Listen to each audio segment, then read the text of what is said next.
ਸਤਿ ਸ਼੍ਰੀ ਅਕਾਲ ਜਗਬਾਣੀ ਟੀਵੀ ਦੇਖ ਰਹੇ ਸਾਰੇ ਦਰਸ਼ਕਾਂ ਦਾ ਸਵਾਗਤ ਹੈ। ਨਿਊਜ਼ਰੂਮ ਲਾਈਵ ਦੇ ਵਿੱਚ ਮੈਂ ਨਵਜੋਤ ਕੌਰ ਲੈ ਕੇ ਹਾਜ਼ਰ ਹਾਂ ਪੰਜਾਬ ਦੀਆਂ तमाम ਵੱਡੀਆਂ ਤੇ ਤਾਜ਼ੀਆਂ ਖਬਰਾਂ। ਸਭ ਤੋਂ ਪਹਿਲਾਂ ਨਜ਼ਰ ਮਾਰਾਂਗੇ ਪੰਜਾਬ ਦੇ ਵਿੱਚ ਜਿਹੜਾ ਮੌਸਮ ਦਾ ਮਿਜ਼ਾਜ ਉਹ ਬਦਲ ਗਿਆ। ਪੰਜਾਬ ਸਮੇਤ ਹਰਿਆਣਾ, ਦਿੱਲੀ, ਚੰਡੀਗੜ੍ਹ ਅਤੇ ਉੱਤਰੀ ਭਾਰਤ ਦੇ ਕਈ ਥਾਵਾਂ ਦੇ ਵਿੱਚ ਅੱਜ ਜਿਹੜੀ ਬਾਰਿਸ਼ ਨੇ ਉਹ ਦਸਤਕ ਦੇ ਦਿੱਤੀ ਹੈ। ਇਸ ਤੋਂ ਬਾਅਦ ਨਜ਼ਰ ਮਾਰਾਂਗੇ ਕਰੋਨਾ ਦੀ ਦਵਾਈ ਜਿਹੜੀ ਰਾਮਦੇਵ ਬਾਬਾ ਜੀ ਵੱਲੋਂ ਲਾਂਚ ਕੀਤੀ ਗਈ ਸੀ, ਉਸ ਨੂੰ ਕੇਂਦਰ ਸਰਕਾਰ ਵੱਲੋਂ ਜਿਹੜਾ ਉਸ ਦੇ ਉੱਤੇ ਰੋਕ ਲਗਾ ਦਿੱਤੀ ਗਈ ਹੈ। ਇਹ ਸਾਰੇ ਮਸਲੇ ਤੇ ਵੀ ਚਰਚਾ ਕਰਾਂਗੇ ਤੇ ਉਸ ਤੋਂ ਬਾਅਦ ਚਰਚਾ ਹੋਵੇਗੀ ਕੈਪਟਨ ਸਰਕਾਰ ਦੁਆਰਾ ਸੱਦੀ ਗਈ ਅੱਜ ਸਰਵਦਲੀ ਮੀਟਿੰਗ ਦੇ ਬਾਰੇ ਤੇ ਉਸ ਤੋਂ ਬਾਅਦ ਚਰਚਾ ਕਰਾਂਗੇ ਸਿਮਰਜੀਤ ਸਿੰਘ ਬੈਂਸ ਵੱਲੋਂ ਜਿਹੜੀ ਸਾਈਕਲ ਯਾਤਰਾ ਚੰਡੀਗੜ੍ਹ ਤੋਂ ਆਰੰਭ ਕੀਤੀ ਗਈ ਹੈ, ਅੰਮ੍ਰਿਤਸਰ ਤੋਂ ਆਰੰਭ ਕੀਤੀ ਗਈ ਹੈ ਚੰਡੀਗੜ੍ਹ ਦੇ ਲਈ, ਉਸ ਦੇ ਉੱਤੇ ਵੀ ਨਜ਼ਰ ਮਾਰਾਂਗੇ। ਤਾਂ ਸਭ ਤੋਂ ਪਹਿਲਾਂ ਗੱਲ ਕਰਦੇ ਹਾਂ ਮੌਸਮ ਪੰਜਾਬ ਦਾ ਜਿਹੜਾ ਉਹ ਬਦਲ ਚੁੱਕਿਆ। ਅੱਜ ਮੌਸਮ ਨੇ ਪੰਜਾਬ ਦੇ ਵਿੱਚ ਦਸਤਕ ਦੇ ਦਿੱਤੀ ਹੈ।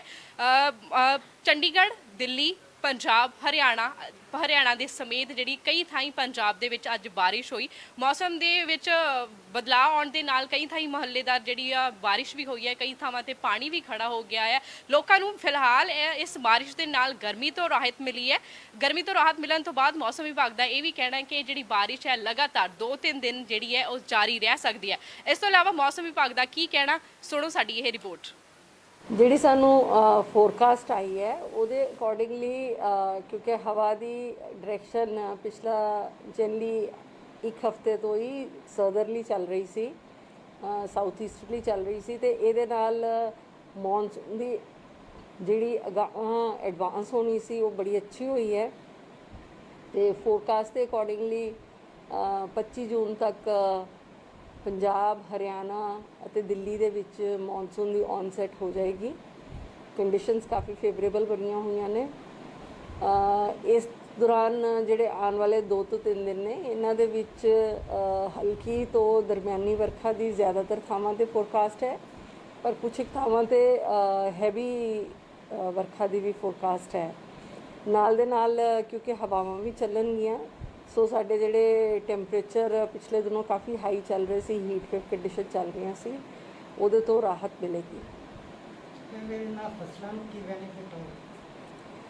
ਪੰਜਾਬ ਦੇ ਵਿੱਚ ਇਨ ਜਨਰਲ ਝੋਨੇ ਦੀ ਲਵਾਈ ਚੱਲ ਰਹੀ ਹੈ, ਭਾਵੇਂ ਉਹ ਡਾਇਰੈਕਟ ਸੀਡਡ ਕਿਸੇ ਨੇ ਕਿਸਾਨ ਵੀਰ ਨੇ ਕੀਤੀ ਹੈ ਜਾਂ ਵੈਸੇ ਟਰਾਂਸਪਲਾਂਟਿੰਗ ਚੱਲ ਰਹੀ ਹੈ। ਸੋ ਇਸ ਟਾਈਮ ਦੇ ਵਿੱਚ ਬਾਰਿਸ਼ਾਂ ਹੋਣ ਨਾਲ ਇੱਕ ਤਾਂ ਕਿਸਾਨ ਵੀਰਾਂ ਨੂੰ ਆਪਣਾ ਜਿਹੜਾ ਟਿਊਬਵੈੱਲ ਨਾਲ ਪਾਣੀ ਲਗਾ ਕੇ, ਕਿਉਂਕਿ ਝੋਨੇ ਵਿੱਚ ਪਾਣੀ ਖੜਾ ਕਰਨਾ ਪੈਂਦਾ ਹੈ, ਸੋ ਉਹ ਲਾਹੇਵੰਦ ਹੈ।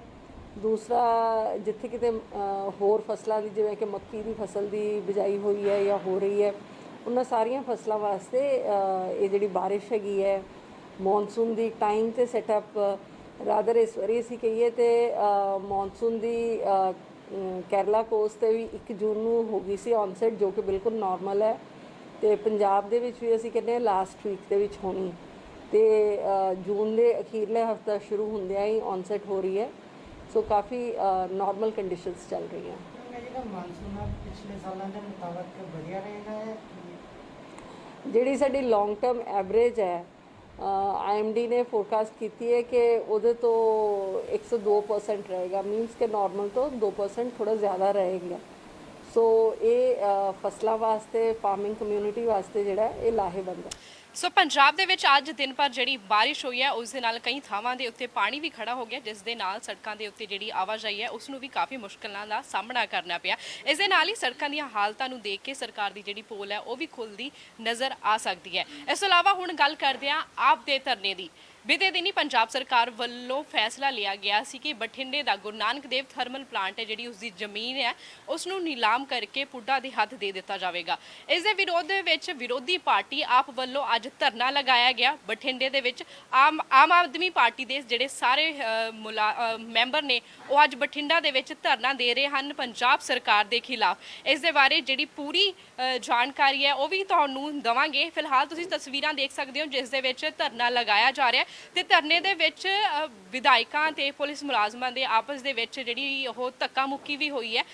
ਆਪ ਵਿਧਾਇਕਾਂ ਵੱਲੋਂ ਲਗਾਤਾਰ ਪੰਜਾਬ ਸਰਕਾਰ ਦਾ ਵਿਰੋਧ ਕੀਤਾ ਗਿਆ। ਇਸ ਦੇ ਬਾਰੇ ਹੋਰ ਜਾਣਕਾਰੀ ਲੈਣੇ ਸਾਡੇ ਨਾਲ ਪੱਤਰਕਾਰ ਅਤੁਲ ਸ਼ਰਮਾ ਮੌਜੂਦ ਨੇ।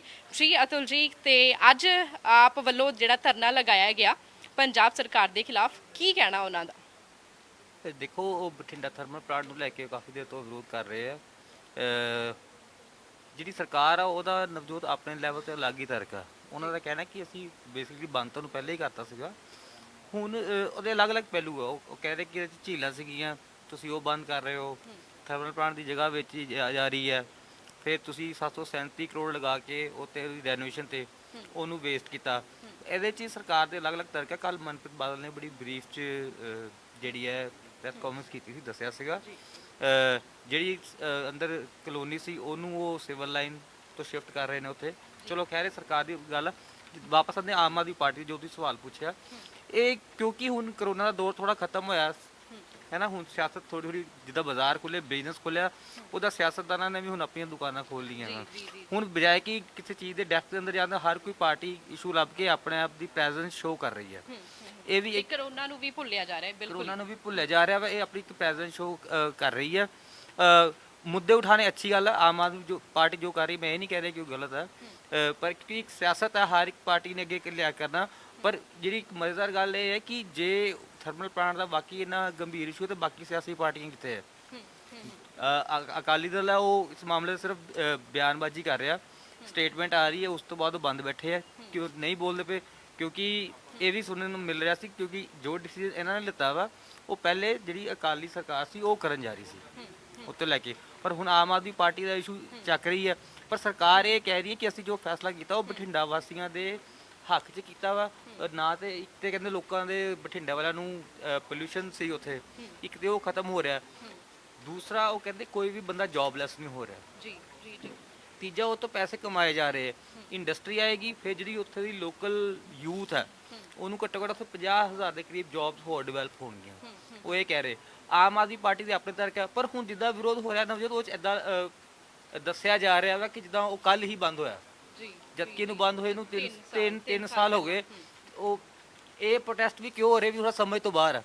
ਜਦੋਂ ਪਰਸੋਂ ਵੀ ਇਹ ਖਬਰ ਆਈ ਸੀ, ਮੈਨੂੰ ਵੀ ਸ਼ਾਇਦ ਲੱਗਾ, ਮੈਂ ਕਿਹਾ ਯਾਰ ਕੋਈ ਹੋਰ ਸ਼ਾਇਦ ਥਰਮਲ ਪਲਾਂਟ ਜਿਹੜਾ ਬੰਦ ਹੋ ਗਿਆ, ਪਰ ਇਹਨੂੰ 3 ਸਾਲ ਹੋ ਗਏ ਬੰਦ ਹੋਏ ਨੂੰ। ਇਹਨੂੰ ਵਿਰੋਧ ਤਾਂ ਕਰ ਰਹੇ ਕਿਉਂਕਿ ਸਰਕਾਰ ਹੁਣ ਉੱਥੇ ਕੋਈ ਪ੍ਰੋਜੈਕਟ ਲੈ ਕੇ ਆ ਰਹੀ ਹੈ।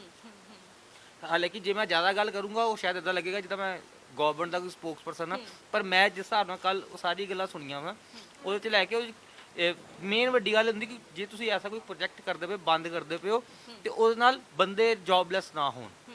ਪਰ ਸਰਕਾਰ ਜੋ ਇਹ 'ਚ ਤਰਕ ਦੇ ਰਹੀ ਹੈ ਉਹ 'ਚ ਦੱਸ ਰਹੀ ਹੈ ਕਿ ਜਿੰਨੇ ਬੰਦੇ ਸੀ 2000 ਦੇ ਕਰੀਬ, 1000 ਸਮਥਿੰਗ 57 ਬੰਦੇ ਜਿਹੜੇ ਰੈਗੂਲਰ ਸੀਗੇ, ਉਸ ਤੋਂ ਬਾਅਦ ਐਡਹੌਕ ਸੀ ਕੋਈ, ਉਹ ਕਹਿੰਦੇ ਆਪਾਂ ਸਾਰੇ ਐਡਜਸਟ ਕਰ ਰਹੇ ਹਾਂ। ਫਿਰ ਅੰਦਰ ਇੰਡਸਟਰੀਅਲ ਪਾਰਕ ਲੱਗਣਾ, ਉਹਦੇ ਵਿੱਚ ਵੀ ਉਹ ਸਕੀਮ ਲਗਾ ਕੇ ਬੈਠੇ ਕਿ ਹੁਣ ਚਾਈਨਾ ਨਾਲ ਜਿਹੜਾ ਪੰਗਾ ਚੱਲ ਰਿਹਾ ਸਾਰੀ ਕੰਟਰੀਜ਼ ਦਾ ਕਰੋਨਾ ਨੂੰ ਲੈ ਕੇ, ਕਿ ਉੱਥੋਂ ਵੱਡੀਆਂ ਕੰਪਨੀਆਂ ਸ਼ਿਫਟ ਹੋਣਗੀਆਂ। ਮੋਦੀ ਨੇ PM ਮੋਦੀ ਨੇ ਸਾਰਿਆਂ ਨੂੰ ਕਿਹਾ ਵੱਡੀਆਂ ਕੰਪਨੀਆਂ ਕਿ ਤੁਸੀਂ ਇੰਡੀਆ 'ਚ ਆਓ। ਉਹ 'ਤੇ ਨਜ਼ਰ ਰੱਖਦੇ ਹੋਏ ਇਹਨਾਂ ਨੇ ਬਠਿੰਡੇ ਦੀ ਇਹ ਜਗ੍ਹਾ ਸਪੇਸ ਦਿੱਤੀ ਉਹਨਾਂ ਨੂੰ ਕਿ ਤੁਸੀਂ ਆ ਜਾਓ।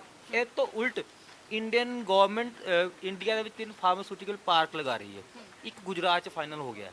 ਸਰਕਾਰ ਇੱਥੇ ਤਰਕ ਲਗਾ ਕੇ ਬੈਠੀ ਹੈ ਕਿ ਅਸੀਂ ਇਹ ਜਿਹੜੀ ਲੈਂਡ ਆ ਇੰਡੀਅਨ ਗਵਰਨਮੈਂਟ ਨੂੰ ਵੀ ਪ੍ਰੈਜ਼ੈਂਟ ਕਰਾਂਗੇ ਕਿ ਤੁਸੀਂ ਆਪਣਾ ਫਾਰਮਾਸਿਊਟੀਕਲ ਪਾਰਕ ਜਿਹੜਾ ਹੈਗਾ ਉਹ ਉੱਥੇ ਲਗਾਇਆ ਜਾਵੇ। ਨਵਜੋਤ ਉਹ 'ਚ ਇਹ ਤਰਕ ਹੈ ਕਿ ਜੇ ਇੰਡੀਅਨ ਗਵਰਨਮੈਂਟ ਇਹ ਜਗ੍ਹਾ ਨੂੰ ਅਡਾਪਟ ਕਰ ਲੈਂਦੀ ਹੈ ਤੇ 700 ਕਰੋੜ ਰੁਪਈਆ ਜਿਹੜੀ ਆਪਣੀ ਸੈਂਟਰ ਗਵਰਨਮੈਂਟ ਆ ਉਹ ਲਗਾਏਗੀ ਉੱਥੇ। ਸਰਕਾਰ ਦੇ ਤਰਕ ਬਿਲਕੁਲ ਅਲੱਗ-ਅਲੱਗ ਹੈ, ਪਰ ਇਹ ਹੈ ਕਿ ਜਿੱਥੇ ਤੱਕ ਆਮ ਆਦਮੀ ਦੀ ਪਾਰਟੀ ਦੇ ਪ੍ਰਦਰਸ਼ਨ ਦੀ ਗੱਲ ਹੈ ਉਹ ਦੇਖ ਕੇ ਇਦਾਂ ਲੱਗਦਾ ਵਾ ਜਿੱਦਾਂ ਥਰਮਲ ਪਲਾਂਟ ਕੱਲ੍ਹ ਹੀ ਬੰਦ ਹੋਇਆ। ਜੀ ਸੋ ਸ਼ੁਕਰੀਆ ਬਹੁਤ-ਬਹੁਤ ਅਤੁਲ ਜਾਣਕਾਰੀ ਸਾਂਝੀ ਕਰਨ ਲਈ। ਸੋ तमाम ਪਾਰਟੀਆਂ ਵੱਲੋਂ ਆਪਣੀਆਂ ਦਲੀਲਾਂ ਦਿੱਤੀਆਂ ਜਾ ਰਹੀਆਂ ਨੇ ਥਰਮਲ ਪਲਾਂਟ ਨੂੰ ਲੈ ਕੇ। ਇਸ ਦੇ ਉੱਤੇ ਜਿਹੜੀ ਸਿਆਸਤ ਹੈ ਇਹ ਵੀ ਲਗਾਤਾਰ ਭਖਦੀ ਜਾ ਰਹੀ ਹੈ। ਅਕਾਲੀ ਦਲ ਵੱਲੋਂ ਲਗਾਤਾਰ ਵਿਰੋਧ ਕੀਤਾ ਜਾ ਰਿਹਾ, ਆਮ ਆਦਮੀ ਪਾਰਟੀ ਵਿਰੋਧ ਕਰ ਰਹੀ ਹੈ, ਜਦਕਿ ਕਾਂਗਰਸ ਵੱਲੋਂ ਇਸ ਦੇ ਉੱਤੇ ਬਾਰ-ਬਾਰ ਜਿਹੜਾ ਸਪਸ਼ਟੀਕਰਨ ਦਿੱਤਾ ਜਾ ਰਿਹਾ ਹੈ। ਹੁਣ ਇਸ ਤੋਂ ਬਾਅਦ ਅਗਲੀ ਖਬਰ ਵੱਲ ਵਧਦੇ ਹਾਂ, ਜਿਹੜੀ ਹੈ ਕਰੋਨਾ ਅਪਡੇਟ ਦੇ ਉੱਤੇ। ਕਰੋਨਾ ਦਾ ਜਿਹੜਾ ਕਹਿਰ ਹੈ ਉਹ ਲਗਾਤਾਰ ਵਧਦਾ ਜਾ ਰਿਹਾ ਹੈ। ਅੱਜ ਦੀ ਜੇ ਗੱਲ ਕੀਤੀ ਜਾਵੇ ਤਾਂ ਜਲੰਧਰ ਦੇ ਵਿੱਚ ਅੱਜ 43 ਤੇ ਇਸ ਤੋਂ ਇਲਾਵਾ ਲੁਧਿਆਣੇ ਦੇ ਵਿੱਚ ਅਤੇ ਅੰਮ੍ਰਿਤਸਰ ਦੇ ਵਿੱਚ ਇੱਕ ਮੌਤ ਵੀ ਅੰਮ੍ਰਿਤਸਰ ਦੇ ਵਿੱਚ ਹੁੰਦੀ ਹੈ ਤੇ ਸੰਗਰੂਰ ਦੇ ਵਿੱਚ ਕਰੋਨਾ ਦੇ ਨਾਲ ਅੱਜ 2 ਮੌਤਾਂ ਹੁੰਦੀਆਂ ਨੇ, ਜਿਸ ਦੇ ਨਾਲ ਪੰਜਾਬ ਦੇ ਵਿੱਚ ਜਿਹੜਾ ਕਰੋਨਾ ਦੀ ਮੌਤਾਂ ਦਾ ਅੰਕੜਾ ਹੈ ਉਹ 112 ਹੋ ਜਾਂਦਾ ਹੈ। ਕਰੋਨਾ ਦੀ ਜਿਹੜੀ ਰਫ਼ਤਾਰ ਹੈ ਇਹ ਲਗਾਤਾਰ ਵਧਦੀ ਜਾ ਰਹੀ ਹੈ ਤੇ ਮੌਤਾਂ ਦੀ ਜਿਹੜੀ ਗਿਣਤੀ ਵੀ ਆ ਉਹ ਵੀ ਵਧਦੀ ਜਾ ਰਹੀ ਹੈ। ਸਥਿਤੀ ਜਿਹੜੀ ਹੈ ਉਹ ਹੋਰ ਵਿਗੜਦੀ ਜਾ ਰਹੀ ਹੈ, ਹਾਲਾਤ ਵਿਗੜਦੇ ਜਾ ਰਹੇ ਨੇ। ਇਸ ਦੇ ਉੱਤੇ ਹੋਰ ਅਪਡੇਟ ਲੈਣੇ ਆ, ਸਾਡੇ ਨਾਲ ਵਿਕਰਮ ਕੰਬੋਜ ਮੌਜੂਦ ਨੇ, ਉਹਨਾਂ ਤੋਂ ਜਾਣਕਾਰੀ ਲੈਣੇ ਆ ਕਿ ਕੀ ਅਪਡੇਟ ਹੈ। ਨਵਜੋਤ, ਆંકੜੇ ਲਗਾਤਾਰ ਜਿੱਦਾਂ ਤੁਸੀਂ ਦੱਸਿਆ ਹੀ ਹੈ ਕਿ ਵੱਧਦੇ ਹੋਏ ਨਜ਼ਰ ਆ ਰਹੇ ਆ। ਪੰਜਾਬ ਦੇ ਵਿੱਚ 4500 ਦੇ ਕਰੀਬ ਕੇਸ ਹੋ ਗਏ ਆ ਜਿਹੜੇ, ਔਰ ਜਲੰਧਰ ਦੇ ਵਿੱਚ ਪਹਿਲਾਂ ਵੀ ਜਲੰਧਰ ਹੌਟਸਪੌਟ ਸੀਗਾ, ਹੁਣ ਵੀ ਕੇਸ ਲਗਾਤਾਰ ਵੱਧਦੇ ਹੋਏ ਨਜ਼ਰ ਆ ਰਹੇ ਆ। ਅੱਜ 43 ਕੇਸ ਦਰਜ ਕੀਤੇ ਆ ਔਰ 600 ਤੋਂ ਵੱਧ ਕੇਸ ਹੋ ਗਏ ਆ ਜਲੰਧਰ ਦੇ ਵਿੱਚ। ਪਰ ਆંકੜਾ ਜਿਹੜਾ ਮੇਰੀ ਸਕਰੀਨ ਤੇ ਹੈਗਾ ਪੂਰੇ ਪੰਜਾਬ ਦਾ ਮੈਂ ਦਿਖਾਣਾ ਚਾਹੁੰਦਾ, ਪਰ ਜਿਹੜੇ 324 ਤੋਂ ਵੱਧ ਲੋਕ ਸਿਹਤਯਾਬ ਵੀ ਹੋ ਕੇ ਘਰਾਂ ਨੂੰ ਚਲੇ ਗਏ ਨੇ, 648 ਕੇਸ ਹੋ ਗਏ ਨੇ ਟੋਟਲ, ਔਰ ਜਿਹੜੇ 272 ਕੇਸ ਹਜੇ ਵੀ ਮੌਜੂਦਾ ਗੱਲ ਕਰੀਏ ਤਾਂ 272 ਕੇਸ ਐਕਟਿਵ ਨੇ। ਤਾਂ ਇਸ ਦੇ ਵਿੱਚ ਪੁਲਿਸ ਦੇ ਮੁਲਾਜ਼ਮ ਵੀ ਸ਼ਾਮਲ ਹੈ, ਡਾਕਟਰ ਵੀ ਸ਼ਾਮਲ ਹੈ, ਨਰਸਾਂ ਵੀ ਸ਼ਾਮਲ ਹੈ, ਪਰ ਉਹਨਾਂ ਦੀ ਫੈਮਲੀਜ਼ ਵੀ ਸ਼ਾਮਲ ਹੈ, ਕਿਉਂਕਿ ਇੱਕ ਇਨਫੈਕਟ ਹੁੰਦਾ ਬੰਦਾ ਤਾਂ ਪੂਰਾ ਫੈਮਲੀ ਜਾਂ ਜਿੰਨੇ ਵੀ ਹੋਰ ਜਿਹਨੂੰ ਮਿਲਦਾ ਉਹ ਚਪੇਟ ਦੇ ਵਿੱਚ ਆ ਜਾਂਦੇ। ਇਸ ਹਿਸਾਬ ਦੇ ਨਾਲ ਕੇਸ ਲਗਾਤਾਰ ਵੱਧਦੇ ਹੀ ਜਾ ਰਹੇ ਆ, ਔਰ ਆਏ ਦਿਨ ਜਦੋਂ ਵੀ ਰਿਪੋਰਟ ਆਉਂਦੀ, ਹਾਲਾਂਕਿ ਸੈਂਪਲ ਜਿਹੜੇ ਇੰਟਰਨਲ ਸਾਡੇ ਸੋਰਸਿਸ ਨੇ ਉਹ ਕਹਿੰਦੇ ਨੇ ਕਿ ਜੀ ਸੈਂਪਲਿੰਗ ਪਹਿਲਾਂ ਨਾਲੋਂ ਘਟਾ ਦਿੱਤੀ ਗਈ ਹੈ, ਸੈਂਪਲ ਵਧਾਉਣੇ ਚਾਹੀਦੇ ਆ, ਪਰ ਇੱਥੇ ਘਟਾ ਦਿੱਤੇ ਗਏ ਕਿਉਂਕਿ ਕੇਸ ਲਗਾਤਾਰ ਵੱਧਦੇ ਹੋਏ ਨਜ਼ਰ ਆ ਰਹੇ, ਔਰ ਸ਼ਾਇਦ ਕਿਤੇ ਨਾ ਕਿਤੇ ਸਰਕਾਰ ਦਾ ਦਬਾਅ ਵੀ ਹੋਣਾ ਲੋਕਲ ਪ੍ਰਸ਼ਾਸਨ ਤੇ ਵੀ ਸੈਂਪਲਿੰਗ ਘਟਾ ਦਿਓ ਤਾਂ ਕਿ ਕੇਸ ਘੱਟ ਸ਼ੋ ਹੋਣ।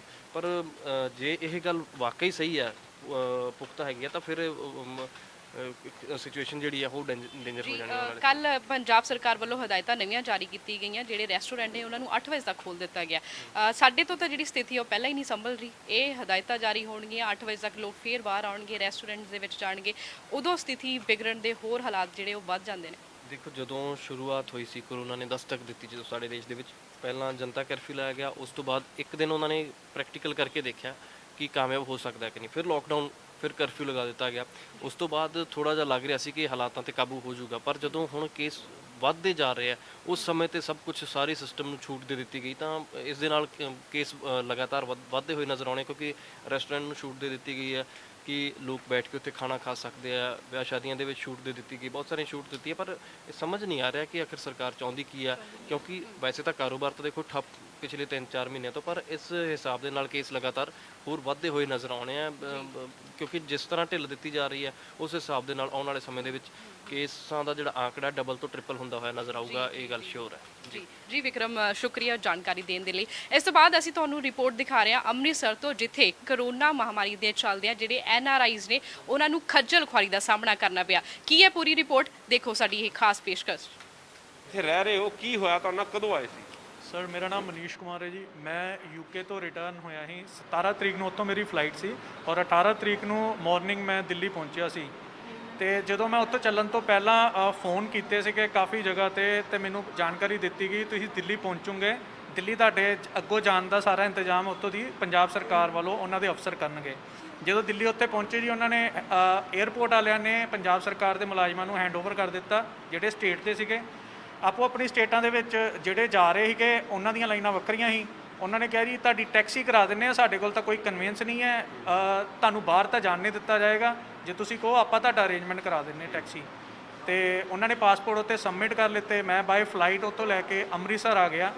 ਅੰਮ੍ਰਿਤਸਰ ਆਉਣ ਤੋਂ ਬਾਅਦ ਇਹਨਾਂ ਨੇ ਇੱਥੇ ਸਵੈਬ ਟੈਸਟ ਕੀਤਾ। ਕਿੰਨੀ ਤਰੀਕ ਨੂੰ? 18 ਤਰੀਕ ਨੂੰ ਸ਼ਾਮੀ 7:30 ਵਜੇ 에ਅਰਪੋਰਟ ਤੇ, ਅੰਮ੍ਰਿਤਸਰ 에ਅਰਪੋਰਟ ਤੇ ਇਹਨਾਂ ਨੇ ਸਵੈਬ ਟੈਸਟ ਕੀਤਾ ਜੀ। ਉਸ ਤੋਂ ਬਾਅਦ ਕਹਿੰਦੇ ਤੁਸੀਂ ਹੋਟਲ 'ਚ ਚੱਲ ਜਾਓ, ਤੁਹਾਡੀ ਰਿਪੋਰਟ ਦੂਜੇ ਤੀਜੇ ਦਿਨ ਰਿਪੋਰਟ ਆ ਜਾਏਗੀ, ਉੱਥੋਂ ਦੀ 7ਵੇਂ ਦਿਨ ਤੁਹਾਨੂੰ ਰਿਲੀਜ਼ ਕੀਤਾ ਜਾਏਗਾ। ਹੋਟਲ ਵਾਲੇ ਤੁਹਾਨੂੰ ਆਪਣੇ ਆਪ ਰਿਲੀਜ਼ ਕਰ ਦੇਣਗੇ। ਹੋਟਲ ਵਾਲਿਆਂ ਨੂੰ ਅੱਜ ਤੱਕ ਕੋਈ ਜਾਣਕਾਰੀ ਨਹੀਂ ਹੈ ਜੀ ਉਹ ਟੈਸਟ ਕਿੱਥੇ ਹੈ, ਕੀ ਰਿਪੋਰਟ ਹੈ, ਉਹਦੀ ਕੋਈ ਕਿਸੇ ਨੂੰ ਜਾਣਕਾਰੀ ਨਹੀਂ ਹੈ। ਅਸੀਂ ਚਾਹਾਂਗੇ ਅਗਰ ਟੈਸਟ ਦੀ ਰਿਪੋਰਟ ਤੁਸੀਂ ਦਿਖਾਣਾ ਚਾਹੋ ਕਿੱਥੇ ਹੈ ਜੀ ਟੈਸਟ ਦੀ ਰਿਪੋਰਟ, ਕਿਉਂਕਿ ਇਹ ਉਹ ਸ਼ਖਸ ਹੈ ਜਿਹਦੀ ਕਿ ਇੱਕ ਵਾਰ ਟੈਸਟ ਲਿੱਤਾ, ਤੇ ਹੁਣ ਕੀ ਤੁਸੀਂ ਇੱਥੇ ਹੁਣ ਕੀ ਕਰਨ ਆਏ ਹੋ? ਇੱਥੇ ਦੁਬਾਰਾ ਟੈਸਟ ਸੈਂਪਲ ਦੇਣ ਆਏ ਹਾਂ। ਕਿਉਂ? ਉਹ ਕਹਿੰਦੇ ਜੀ ਤੁਹਾਡਾ ਸੈਂਪਲ ਹੀ ਨਹੀਂ ਹੈਗਾ ਸਾਡੇ ਕੋਲ। ਤੁਸੀਂ ਦੇਖ ਸਕਦੇ ਹੋ, ਇਹ ਇੱਕ ਮੰਦਭਾਗੀ ਤਸਵੀਰ ਦਿਖਾ ਰਹੇ ਹਾਂ ਕਿ ਇਸ ਵਿਅਕਤੀ ਦਾ ਪਹਿਲਾ ਟੈਸਟ ਲਿੱਤਾ ਗਿਆ ਸੀ ਤੇ ਹੁਣ ਦੁਬਾਰਾ ਜਿਹੜਾ ਹੈ ਟੈਸਟ ਲਿੱਤਾ ਜਾ ਰਿਹਾ, ਤੇ ਆਖਿਆ ਜਾ ਰਿਹਾ ਕਿ ਪੁਰਾਣਾ ਟੈਸਟ ਹੀ ਉਹਨਾਂ ਦਾ ਗਵਾ ਚੁੱਕਾ ਹੈ, ਜਿਹਦੀ ਕਿ ਰਸੀਦ ਉਹ ਆਪਣੇ ਮੋਬਾਈਲ 'ਚ ਲੈ ਕੇ ਚੱਲ ਰਹੇ ਨੇ, ਔਰ ਬਕਾਇਦਾ ਕੋਈ ਨੰਬਰ ਵੀ ਲੱਗਾ ਸਰ ਇਹਦੇ ਤੇ? ਹਾਂਜੀ, ਇਹਨਾਂ ਨੇ 35 ਨੰਬਰ ਉੱਪਰ ਪਾਇਆ ਜੀ ਕਾਰਨਰ ਤੇ, ਸੈਂਪਲ ਨੰਬਰ, ਔਰ ਆ ਸਾਰੀ ਮੇਰੀ ਡਿਟੇਲ ਹੈ, ਫਲਾਈਟ ਡਿਟੇਲ ਵੀ ਹੈ, ਇੱਧਰ ਡੇਟ ਵੀ ਹੈ, ਔਰ ਸੀਟ ਨੰਬਰ ਵੀ ਮੇਰਾ ਮੈਂਸ਼ਨ ਹੈ ਜੀ। ਤੇ ਸਰ ਕਿੰਨੇ ਪੈਸੇ ਤੁਸੀਂ ਹਾਲੇ ਤੱਕ ਖਰਚ ਕਰ ਚੁੱਕੇ ਹੋ ਹੋਟਲਾਂ 'ਚ ਰਹਿਣ ਦੇ? ਲਗਭਗ 20,000 ਰੁਪਇਆ ਹੋਟਲ ਵਾਲਿਆਂ ਨੇ ਲਿੱਤਾ 7 ਦਿਨ ਦਾ, ਔਰ ਬਾਕੀ ਜੋ ਫਲਾਈਟਸ ਕੋਸਟ ਨੇ ਉਹ ਐਕਸਟਰਾ ਨੇ। ਹੁਣ ਜੇ ਟੈਸਟ ਤੋਂ ਬਾਅਦ ਫਿਰ ਵੀ ਜੇ ਇਹਨਾਂ ਦੀ 7 ਦਿਨਾਂ ਦੀ ਰਿਪੋਰਟ ਨਹੀਂ ਆਉਂਦੀ ਤਾਂ ਹੋਟਲ ਵਾਲੇ ਐਕਸਟੈਂਡ ਕਰਨਗੇ ਜੀ। ਜਾਣਾ ਕਿਹੜੇ ਸ਼ਹਿਰ ਆ ਤੁਸੀਂ? ਮੈਂ ਜਲੰਧਰ ਦਾ ਰਹਿਣ ਵਾਲਾ। ਕਹਿੰਦੇ ਪਹਿਲਾਂ ਬਾਈਟ।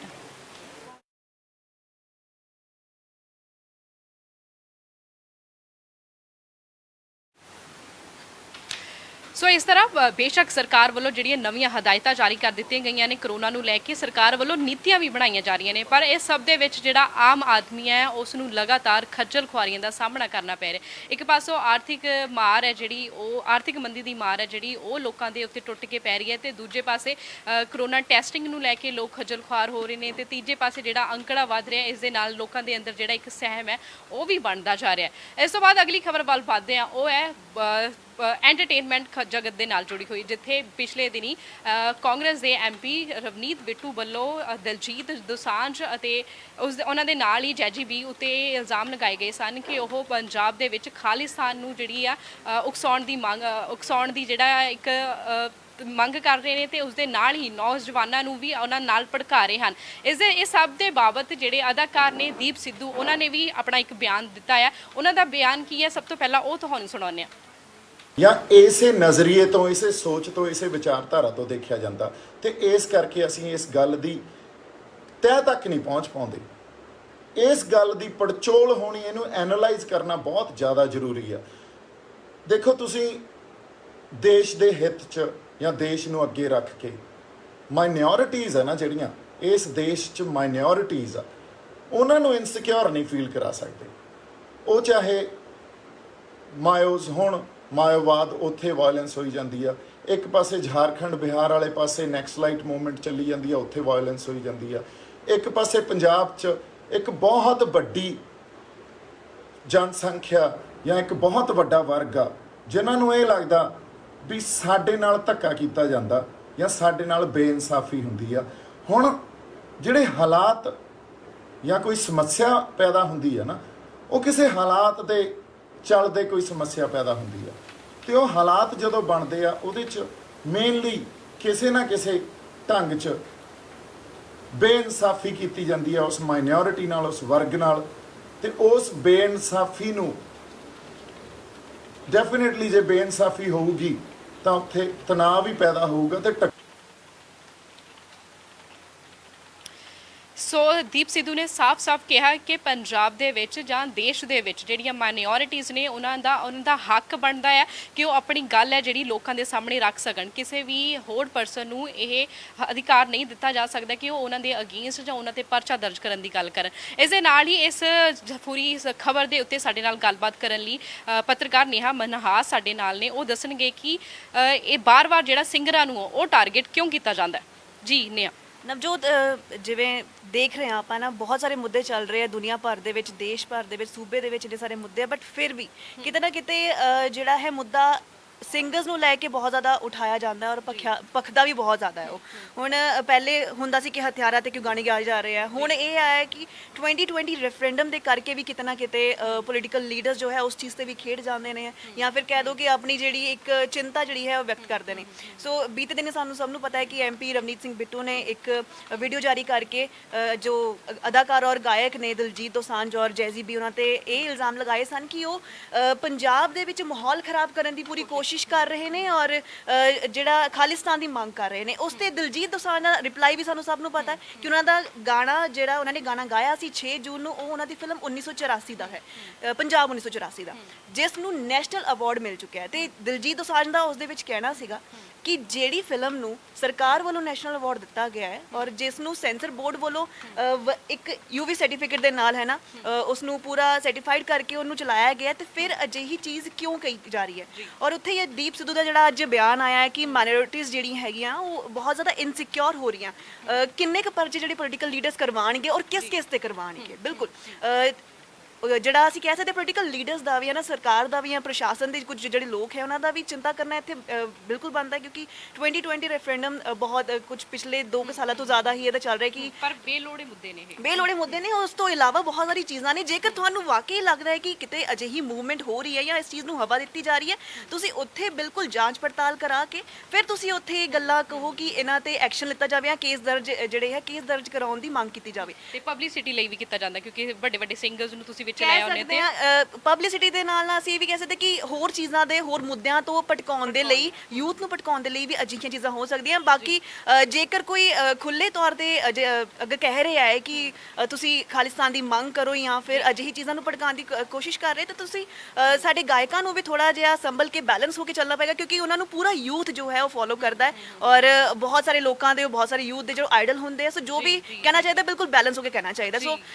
ਦੀਪ ਸਿੱਧੂ ਦਾ ਵੀ ਅਸੀਂ ਬਿਆਨ ਸੁਣਿਆ, ਸੋ ਮੈਨੂੰ ਲੱਗਦਾ ਹੈ ਕਿ ਉਹਨਾਂ ਨੇ ਸਹੀ ਗੱਲ ਕਹੀ ਹੈ ਕਿ ਤੁਸੀਂ ਪਹਿਲੇ ਐਨਾਲਾਈਜ਼ ਕਰੋ ਕੀ ਚੀਜ਼ ਹੈ, ਡਾਇਗਨੋਸ ਕਰੋ, ਉਸ ਤੋਂ ਬਾਅਦ ਤੁਸੀਂ ਗੱਲ ਜਿਹੜੀ ਹੈ ਉਹ ਕਰੋ। ਜੀ ਜੀ ਜੀ। ਸੋ ਸ਼ੁਕਰੀਆ ਨੇਹਾ ਸਾਡੇ ਨਾਲ ਗੱਲ ਕਰਨ ਦੇ ਲਈ। ਸੋ ਇਸ ਤਰ੍ਹਾਂ ਅਸੀਂ ਕਹਿ ਸਕਦੇ ਹਾਂ ਕਿ ਪੰਜਾਬ ਦੇ ਵਿੱਚ ਜਿਹੜੇ ਬੇਲੋੜੇ ਮੁੱਦਿਆਂ ਨੂੰ ਸਿਆਸੀ ਲੀਡਰਾਂ ਦੁਆਰਾ ਬਾਰ-ਬਾਰ ਚੱਕਿਆ ਜਾਂਦਾ ਹੈ ਤੇ ਨੌਜਵਾਨਾਂ ਦਾ ਜਿਹੜਾ ਧਿਆਨ ਭਟਕਾਉਣ ਦੀ ਕੋਸ਼ਿਸ਼ ਕੀਤੀ ਜਾਂਦੀ ਹੈ। ਇਸ ਤੋਂ ਬਾਅਦ ਅਗਲੀ ਖਬਰ ਵੱਲ ਵਧਦੇ ਹਾਂ, ਉਹ ਹੈ ਬੀਤੇ ਦਿਨੀ ਯੋਗ ਗੁਰੂ ਰਾਮਦੇਵ ਵੱਲੋਂ ਇਹ ਜਾਰੀ ਕੀਤਾ ਗਿਆ ਸੀ ਕਿ ਉਹਨਾਂ ਵੱਲੋਂ ਛੇਤੀ ਹੀ ਜਿਹੜੀ ਕਰੋਨਾ ਦੀ ਦਵਾਈ ਆ ਉਹ ਬਣਾ ਦਿੱਤੀ ਜਾਏਗੀ ਤੇ 7 ਦਿਨਾਂ ਦੇ ਅੰਦਰ ਉਸ ਨੂੰ ਲਾਂਚ ਕਰ ਦਿੱਤਾ ਜਾਵੇਗਾ। ਪਰ ਜਿਹੜੀ ਕੇਂਦਰ ਸਰਕਾਰ ਵੱਲੋਂ ਇਸ ਉੱਤੇ ਰੋਕ ਲਗਾ ਦਿੱਤੀ ਗਈ ਹੈ। ਕੇਂਦਰ ਸਰਕਾਰ ਦਾ ਕਹਿਣਾ ਹੈ ਕਿ ਜਦੋਂ ਤੱਕ ਟੈਸਟਿੰਗ ਨਹੀਂ ਹੁੰਦੀ ਤੇ ਸਾਡੇ ਕੋਲ ਇਸ ਦੀ ਪੂਰੀ ਜਾਣਕਾਰੀ ਨਹੀਂ ਪਹੁੰਚਦੀ, ਉਦੋਂ ਤੱਕ ਪਤੰਜਲੀ ਵੱਲੋਂ ਕਿਸੇ ਵੀ ਤਰ੍ਹਾਂ ਦਾ ਕੋਈ ਵੀ ਜਿਹੜਾ ਵਿਗਿਆਪਨ ਆ ਉਹ ਇਸ ਨੂੰ ਲੈ ਕੇ ਲੋਕਾਂ ਦੇ ਸਾਹਮਣੇ ਨਹੀਂ ਲਿਆਂਦਾ ਜਾ ਸਕਦਾ ਤੇ ਇਸ ਦੇ ਨਾਲ ਹੀ ਦਵਾਈ ਦੇ ਉੱਤੇ ਵੀ ਰੋਕ ਲਗਾ ਦਿੱਤੀ ਗਈ ਹੈ।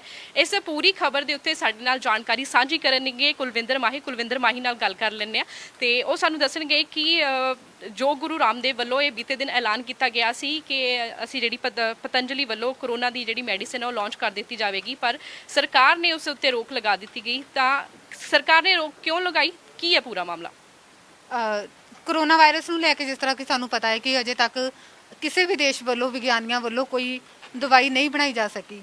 ਤਾਂ ਸਭ ਤੋਂ ਵੱਡਾ ਸਰਕਾਰ ਸਾਹਮਣੇ ਇਹੀ ਸਵਾਲ ਸੀ ਕਿ ਜੇਕਰ ਪਤੰਜਲੀ ਵਰਗੇ ਬ੍ਰਾਂਡ ਨੇ ਇਹ ਦਵਾਈ ਬਣਾ ਲਈ ਹੈ ਜਿਸ ਤਰ੍ਹਾਂ ਕਿ ਉਹ ਰਾਮਦੇਵ ਜੀ ਕਹਿ ਰਹੇ ਨੇ, ਤਾਂ ਸਭ ਤੋਂ ਵੱਡਾ ਇਹ ਸਵਾਲ ਹੈ ਕਿ ਸਾਡੇ ਲੋਕ ਇਸ ਮੈਡੀਸਨ ਦੀ ਵਰਤੋਂ ਵੀ ਕਰ ਸਕਦੇ ਨੇ। ਠੀਕ ਹੈ, ਤੇ ਜੇਕਰ ਇਸ ਦਾ ਵਿਗਿਆਪਨ ਹੁੰਦਾ ਆ ਤਾਂ ਲੋਕ ਬਿਨਾਂ ਸੋਚੇ ਸਮਝੇ ਇਸ ਦੇ ਇਸਤੇਮਾਲ ਵੱਲ ਜਾਣਗੇ, ਜਿਸ ਨਾਲ ਕਿਉਂਕਿ ਇਹ ਲੋਕਾਂ ਦੀ ਸਿਹਤ ਦਾ ਮਾਮਲਾ ਆ ਔਰ ਅਸੀਂ ਪਹਿਲੇ ਦੇਖ ਚੁੱਕੇ ਹਾਂ ਕਿ ਕਿਸ ਤਰ੍ਹਾਂ ਕਰੋਨਾ ਵਾਇਰਸ ਦਾ ਕਹਿਰ ਇੰਡੀਆ ਵਿੱਚ ਜਾਂ ਹੋਰ ਦੇਸ਼ਾਂ ਵਿੱਚ ਵੀ ਦਿਖਾਈ ਦੇ ਰਿਹਾ ਆ। ਇਸ ਨਾਲ ਕਈ ਮੌਤਾਂ ਤੱਕ ਹੋ ਚੁੱਕੀਆਂ ਨੇ। ਸੋ ਲੋਕਾਂ ਦੀ ਸਿਹਤ ਨਾਲ ਖਿਲਵਾੜ ਨਹੀਂ ਹੋਣਾ ਚਾਹੀਦਾ। ਇਸ ਤਰ੍ਹਾਂ ਦੀ ਕੋਈ ਵੀ ਦਵਾਈ ਜਿਸ ਬਾਰੇ ਹਜੇ ICMR ਵੱਲੋਂ ਕੋਈ ਵੀ ਗਾਈਡਲਾਈਨ ਨਹੀਂ ਜਾਰੀ ਕੀਤੀਆਂ ਗਈਆਂ, ਉਸ ਨੂੰ ਮਾਰਕੀਟ ਵਿੱਚ ਨਹੀਂ ਉਤਾਰਿਆ ਜਾ ਸਕਦਾ ਅਤੇ ਨਾ ਹੀ ਲੋਕਾਂ ਦੀ ਪਹੁੰਚ ਵਿੱਚ ਉਸ ਨੂੰ ਕੀਤਾ ਜਾ ਸਕਦਾ ਹੈ। ਜੇਕਰ ਕੋਈ ਆਪਣੇ ਪੱਧਰ ਤੇ ਕੋਈ ਜੜੀ ਬੂਟੀਆਂ ਨਾਲ ਜਾਂ ਫਿਰ ਕੋਈ ਘਰੇਲੂ ਨੁਸਖਿਆਂ ਨਾਲ ਇਲਾਜ ਕਰਨਾ ਚਾਹੁੰਦਾ ਤਾਂ ਉਹ ਉਸ ਦੀ ਮਰਜ਼ੀ ਹੈ, ਪਰ ਸਰਕਾਰ ਇਸ ਤਰ੍ਹਾਂ ਦੇ ਕਿਸੇ ਵੀ ਦਵਾਈ ਨੂੰ ਪਰਮਿਸ਼ਨ ਨਹੀਂ ਦੇ ਸਕਦੀ। ਸੋ ਇਸ ਕਰਕੇ ਇਹਦੇ ਵਿਗਿਆਪਨ ਤੇ ਰੋਕ ਲਗਾਈ ਗਈ ਹੈ ਤਾਂ ਜੋ ਕਿਸੇ ਪਲੇਟਫਾਰਮ ਤੋਂ ਇਹਦੇ ਵਿਗਿਆਪਨ ਲੋਕਾਂ ਤੱਕ ਨਾ ਪਹੁੰਚਣ ਅਤੇ ਉਹ ਭਰਮ ਵਿੱਚ ਨਾ ਆਉਣ ਕਿ ਇਸ ਮੈਡੀਸਨ ਨਾਲ ਉਹ ਠੀਕ ਹੋ ਜਾਣਗੇ। ਤਾਂ ਬਿਲਕੁਲ ਮਤਲਬ ਆਪਣੇ ਲੈਵਲ ਤੇ ਕਰ ਸਕਦੇ ਆ, ਪਰ ਉਹ ਸਰਕਾਰ ਇਸ ਨੂੰ ਕੋਈ ਪ੍ਰਵਾਨਗੀ ਨਹੀਂ ਦਿੰਦੀ। ਜੀ ਜੀ ਜੀ। ਸੋ ਧੰਨਵਾਦ ਮਾਹੀ ਸਾਡੇ ਨਾਲ ਗੱਲਬਾਤ ਕਰਨ ਲਈ। ਇਸ ਦਵਾਈ ਦੇ ਉੱਤੇ ਜਿਹੜੇ ਮੋਹਾਲੀ ਤੋਂ ਸਾਡੇ ਨਾਲ ਇੱਕ ਡਾਕਟਰ ਸੀਗੇ ਪਰਮਜੀਤ ਸਿੰਘ, ਉਹਨਾਂ ਨੇ ਸ਼ਿਕਾਇਤ ਵੀ ਦਰਜ ਕਰਵਾਈ ਸੀ। ਸ਼ਿਕਾਇਤ ਕੀ ਸੀ ਉਸ ਸੰਬੰਧੀ ਦੇਖੋ ਇਹ ਸਾਡੀ ਰਿਪੋਰਟ। ਦੇਖੋ, ਬਾਬਾ ਰਾਮਦੇਵ ਜੀ ਬੜੇ ਹੀ ਰਿਸਪੈਕਟਫੁਲ ਪਰਸਨੈਲਿਟੀ ਨੇ ਸਾਡੇ ਦੇਸ਼ ਦੇ ਵਿੱਚ। ਉਹਨਾਂ ਨੇ ਯੋਗਾ ਦੇ ਵਿੱਚ ਇੱਕ ਐਸਾ ਰੈਵੋਲੂਸ਼ਨ ਲਿਆਂਦਾ ਹੈਗਾ ਜਿਹਦੇ ਨਾਲ ਆਲ ਓਵਰ ਇੰਡੀਆ ਹੀ ਨਹੀਂ ਇੰਟਰਨੈਸ਼ਨਲ ਲੈਵਲ 'ਤੇ ਇੱਕ ਜਾਗਰਤੀ ਲੋਕਾਂ ਦੇ ਵਿੱਚ ਆਈ ਕਿ ਹਾਂ, ਇੱਕ ਯੋਗ ਵੀ ਇੱਕ ਐਸੀ ਪ੍ਰਣਾਲੀ ਹੈ, ਇਲਾਜ ਪ੍ਰਣਾਲੀ ਹੈ ਜਿਹਦਾ ਬਿਨਾਂ ਦਵਾਈ ਤੋਂ ਤੁਸੀਂ ਇਲਾਜ ਕਰ ਸਕਦੇ ਹੋ।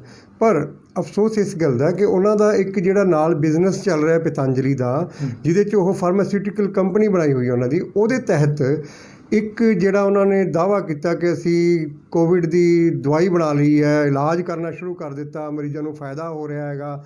ਇਹ ਇੱਕ ਬਹੁਤ ਹੀ ਫੇਕ ਨਿਊਜ਼ ਸੀ ਜਿਹਦਾ ਦਾਅਵੇ ਜਿਹੜੇ ਉਹਨਾਂ ਨੇ ਕੀਤੇ ਆ ਉਹ ਬਿਲਕੁਲ ਮੈਂ ਸਮਝਦਾ ਕਿ ਉਹ ਬੇਬੁਨਿਆਦ ਨੇ। ਬਿਕੋਜ਼ ਜਿਹੜਾ ਸਾਡਾ ਮੰਤਰਾਲਾ ਆਯੂਸ਼ ਮੰਤਰਾਲਾ ਜਿਹਦੇ ਤਹਿਤ ਯੋਗਾ ਵੀ ਔਰ ਹੋਮਿਓਪੈਥੀ ਵੀ ਆਯੁਰਵੇਦ ਵੀ ਸਾਰੀਆਂ ਪ੍ਰਣਾਲੀਆਂ ਆਉਂਦੀਆਂ ਨੇ, ਇੱਕ ਵੱਖਰਾ ਮੰਤਰਾਲਾ ਹੈ ਭਾਰਤ ਸਰਕਾਰ ਦਾ 2014 'ਚ ਐਸਟੈਬਲਿਸ਼ ਹੋਇਆ ਸੀ ਔਰ ਇਹਦਾ ਇੱਕ ਬਜਟ ਹੈ ਬਹੁਤ ਵੱਡਾ। ਔਰ ਮੈਂ ਉਸ ਮੰਤਰਾਲੇ ਦੇ ਵਿੱਚ ਜਿਹੜੀ ਸੈਂਟਰਲ ਕਾਉਂਸਲ ਆਫ ਹੋਮਿਓਪੈਥੀ ਆ ਉਹਦਾ ਮੈਂ ਫਾਰਮਰ ਮੈਂਬਰ ਵੀ ਹਾਂ। 17 ਸਾਲ ਮੈਂ ਮੈਂਬਰ ਰਿਹਾ ਉਸ ਕਮੇਟੀ ਦਾ। ਔਰ ਅੱਜ ਦੀ ਡੇਟ ਵਿੱਚ ਮੈਂ ਪੰਜਾਬ ਸਰਕਾਰ ਦੀ ਜਿਹੜੀ ਐਥੀਕਲ ਕਮੇਟੀ ਹੈ ਉਸ ਐਥੀਕਲ ਕਮੇਟੀ ਦਾ ਵੀ ਮੈਂ ਚੇਅਰਮੈਨ ਹੈਗਾ ਇਸ ਵੇਲੇ। ਸੋ ਬਤੌਰ ਬੀਇੰਗ ਇੱਕ ਜ਼ਿੰਮੇਵਾਰ ਵਿਅਕਤੀ ਹੋਣ ਦੇ ਨਾਤੇ ਮੈਂ ਇਹ ਜਿਹੜੀ ਮੇਲ ਆਯੁਸ਼ ਮੰਤਰਾਲੇ ਨੂੰ ਕੱਢੀ ਹੈ, ਕਿ ਇਹ ਜਿਹੜਾ ਦਾਅਵੇਦਾਰੀ ਹੈ ਇਹਨਾਂ ਦੀ, ਇਹਦੇ ਤੇ ਗੌਰ ਕੀਤਾ ਜਾਵੇ। ਇਹ ਕਨਫਿਊਜ਼ਿੰਗ ਵੀ ਹੈ ਔਰ ਲੋਕਾਂ ਦੇ ਵਿੱਚ ਇਹਦੇ ਨਾਲ ਭਰਮ ਪੈਦਾ ਹੋ ਸੋ ਰਿਹਾ। ਇਸ ਤੋਂ ਬਾਅਦ ਰਾਮਦੇਵ ਵੱਲੋਂ ਜਿਹੜੀ ਦਵਾਈ ਉਹ ਲਾਂਚ ਕੀਤੀ ਗਈ ਸੀਗੀ ਉਸ ਨੂੰ ਰੋਕ ਲਗਾ ਦਿੱਤੀ ਗਈ ਹੈ ਤੇ ਹੁਣ ਤੱਕ ਫਿਲਹਾਲ ਕਰੋਨਾ ਦੀ ਜਿਹੜੀ ਦਵਾਈ ਹੈ ਉਹ ਮਾਰਕੀਟ ਦੇ ਵਿੱਚ ਕਿਤੇ ਵੀ ਜਿਹੜੀ ਹੈ ਉਹ ਜਾਰੀ ਨਹੀਂ ਕੀਤੀ ਜਾ ਸਕੀ। ਸੋ ਅੱਜ ਦੇ ਇਸ ਬੁਲੇਟਿਨ ਵਿੱਚ ਫਿਲਹਾਲ ਇੰਨਾ ਹੀ। ਮੈਨੂੰ ਦਿਓ ਇਜਾਜ਼ਤ। ਹੋਰ तमाम ਖਬਰਾਂ ਤੇ ਜਾਣਕਾਰੀ ਲਈ ਤੁਸੀਂ ਬਣੇ ਰਹੋ ਜਗਬਾਣੀ ਟੀਵੀ ਦੇ ਨਾਲ। ਧੰਨਵਾਦ।